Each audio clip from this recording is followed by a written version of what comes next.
నమస్కారం ఘంటారావానికి స్వాగతం. ముందుగా ప్రధాన అంశాలు.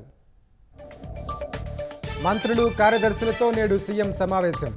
జీఎస్టీపీ వృద్ధి రేటు 2047 విజన్ లక్ష్యాలపై సమీక్ష.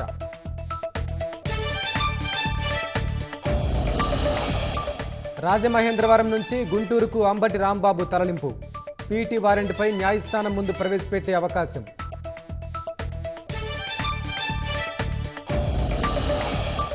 తిరుపతి జిల్లా పెద్దకన్నెల సమీపంలో ప్రైవేటు బస్సు బోల్తా. 15 మందికి గాయాలు. డ్రైవర్పై ప్రయాణికుల దాడి.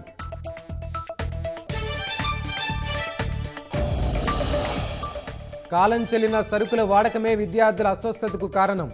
దేవరపల్లి ఆశ్రమ పాఠశాల వార్డెన్ వంట మనిషి సస్పెన్షన్.